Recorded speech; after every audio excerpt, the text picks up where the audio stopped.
This is Inside Indiana Business Radio for the afternoon of Friday, January 27th, 2023. I'm Alex Brown. Bumping up funding for Indiana students is one of Governor Eric Holcomb's top priorities as state lawmakers work on crafting a new two-year budget. Indiana Secretary of Education Katie Jenner sees 2023 as a year of opportunity for K-12 education, including one of her top priorities, literacy. We must do everything we can to make sure our teachers have the top training in science of reading strategies. It is so important that we stay laser focused on making sure all of our children can read. Jenner cites the $111 million investment announced in August that the state called the largest financial investment in literacy in the state's history. A California-based electric vehicle manufacturer with a presence in northern Indiana is facing potential delisting from the NASDAQ.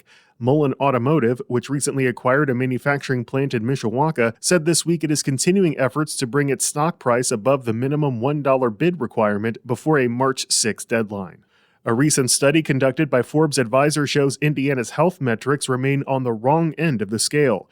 The publication says Indiana ranks number 12 among the least healthy states in the U.S., with a score of 67.59 out of 100 being the worst score a state could receive. From the number one source for Indiana business news, this is Inside Indiana Business Radio. Has your company grown at a rapid pace over the last 2 years? Nominations are now being accepted for Fast 25, IBJ's exclusive list of fastest growing companies in central Indiana. Honorees will be spotlighted in a special publication in the IBJ and celebrated at an event on May 9th. Check out the changes to this year's criteria to see if your company qualifies. Learn more and submit your nomination by March 1st at ibj.com/nominations. In today's business environment, every company is a tech company. Interested in learning more about emerging technology trends that can make an impact on your strategy in 2023? Join us February 15th for IBJ's Technology Power Breakfast to hear from top tech entrepreneurs, investors, and up-and-comers. Our panelists will dive into key issues and trends that will inspire fresh ideas. RSVP or reserve a corporate table for 10 by February 9th at ibj.com/events. Property owners could get temporary tax relief under a top Indiana lawmaker's bill that seeks to stymie the impact of high assessments last spring. IIB's Wes Mills has more. A new study projects homeowners' bills payable this year could increase as much as 15%. That's more than double what previous reports estimated for the upcoming bills. Republican Representative Jeff Thompson of Liston has filed legislation that would temporarily provide a supplemental homestead credit and reduce the homestead tax cap for taxes payable in 2024, gradually increasing it back to 1% in 2028. He chairs the House Ways and Means Committee, meaning the bill could get more traction. While it could mean relief for property owners, schools are expected to take the brunt of the tax burden if Thompson's policy change takes effect. Between 2024 and 2027, during which property owners would pay reduced taxes, school corporations are estimated to lose more than $364 million in revenue. That's significantly more than cities, towns, counties, and other units that are also expected to see decreased revenues.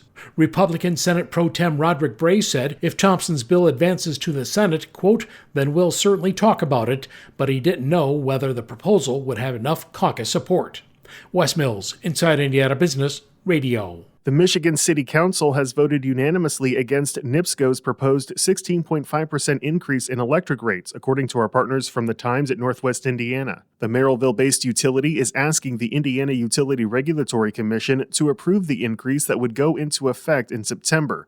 The publication says the proposed increase would include having NIPSCO customers foot the bill for retiring the coal-fired Michigan City generating station. The city has budgeted for a 10 to 15% increase in utility costs this year, but that isn't just for electricity.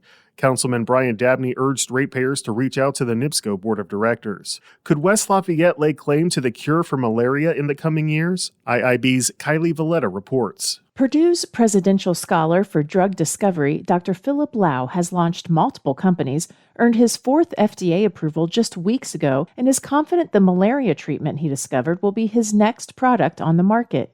His approach adds an existing cancer drug to standard malaria treatment. In the Phase 2 clinical trial, 100% of patients were cleared of all malaria within 3 days.